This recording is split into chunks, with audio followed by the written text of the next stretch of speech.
Before we begin, I want to take a moment to honor Lauren Giddings. She was a young woman full of promise, a beloved daughter, sister, and friend.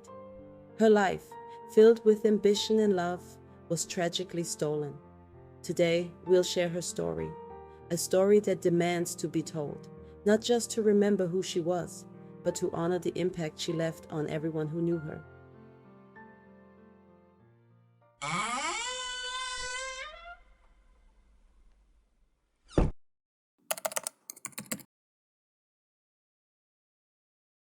Lauren Giddings was everything you'd hope to see in a person. Kind, ambitious, and full of life. Born and raised in Maryland, she was the eldest of 3 daughters. Her family often described her as fiercely independent, but deeply caring, always making time for her friends and loved ones. But Lauren wasn't just about hard work. She had a contagious sense of humor and a love for life. Whether it was running, yoga, or simply spending time with her friends, she balanced her academic goals with joy and connection. As her graduation approached, Lauren was ready to take on the world. She had plans, dreams, and an unstoppable determination. But tragically, her story would be interrupted in the most unimaginable way. It began as a quiet summer week in June 2011. Lauren had been preparing for the bar exam, a crucial step toward her legal career. But as the days passed, her friends grew uneasy. Lauren, who was always responsive, hadn't returned their calls or texts. Something wasn't right. By June 30th, their concern turned to alarm. They went to her apartment, knocking on her door, but there was no answer.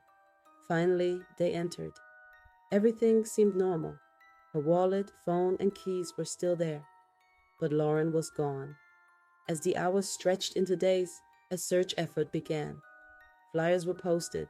Neighbors were questioned, and the community came together to search for Lauren.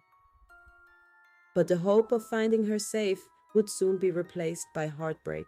On July 1st, police made a discovery that would shatter the quiet calm of Macon, Georgia. Behind the apartment complex, in a dumpster, officers found something horrifying: a human torso wrapped in plastic. DNA tests confirmed the worst. It was Lauren. Lauren's life had been violently taken. The autopsy revealed she had been strangled, and investigators immediately classified her death as a homicide. Now, they faced an urgent question. Who could have done this, and why? The news of Lauren's murder rippled through the community, leaving everyone shaken. And as police began to piece together the puzzle, one name surfaced: Stephen McDaniel. Stephen McDaniel seemed like an ordinary law student, quiet, introverted, and unassuming. He and Lauren had studied at Mercer together and lived just a few doors apart. But as investigators looked closer, they found troubling signs. In the days after Lauren disappeared, Stephen gave an interview to the media.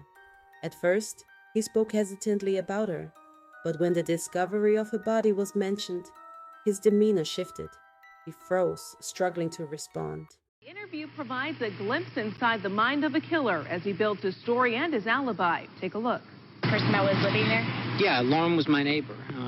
We're just trying to find out where she is at this point. I mean, no one has seen her since Saturday.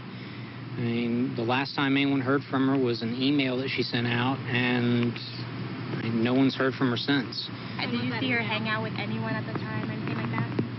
I mean, no one has seen her since Saturday. I haven't seen anything. I mean, you always hear noise outside, but it's just people walking by pretty much. And she just recently graduated from Mercer? Yeah, she and I were both JD students. We graduated back in May. What kind of person was she? I mean, what did you see her? I mean, she's as nice as can be. I mean, very personable, very much a people person. Do you know any enemies she might have had, somebody that might want to hurt her? No,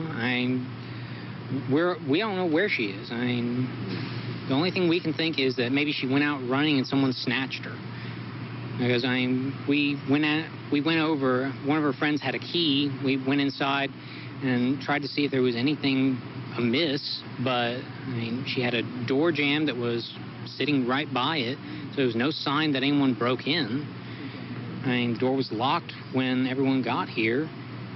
I mean, we just don't know where she is. What about in the parking lot area? I know they've been doing a lot of, I think that's where they have recovered the body or whatever they recovered from there. Body?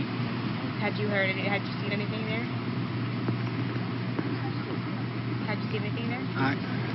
I mean, we don't know if this is the same person. You know what I mean? Like, they took out a body there earlier. We don't know if it's the same person or not. So that's how we're trying to ask people if they know who lived there. That moment marked a turning point. Police turned their focus to Stephen, and what they uncovered was chilling. Inside his apartment, they found a hacksaw with traces of blood, a key to Lauren's apartment, sewed, and surveillance footage showing him lurking outside her door. The evidence painted a picture of a deeply troubled individual. Brought in for questioning, Stephen exhibited bizarre behavior. He avoided eye contact, mumbled incoherently, and displayed a nervous, erratic demeanor. Okay. Do you know where you're at tonight? Yes. Where are you at? Detective Bureau. Okay. And you know why we've been working all day trying to find Lauren, right? Yes. Because her family wants to know where she's at. Yes. And I don't know what to tell her family. So I'm asking you, what do I need to tell her family? I don't know. What do you want me to tell them? I don't know? Huh? You're gonna have to tell me what to tell her family. It's all on you, brother. What do you want me to tell her family? Huh? I don't know. Well, I need to know. I need to know. Okay? If something happened to Lauren and you know, you need to tell me. If you know something. Because I need to know. Because her family's down here want to know what happened to her. At first, he denied everything. But as detectives pressed him, the facade crumbled.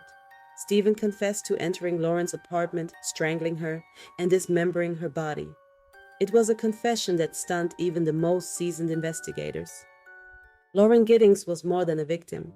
She was a beacon of kindness and ambition, a woman whose life inspired everyone she met. Her friends and family remember her not for how she died, but for how she lived, with joy, humor, and determination. Though her life was tragically cut short, her legacy continues to shine through those who loved her. Thank you for watching. What are your thoughts on this tragic case? Let me know in the comments below.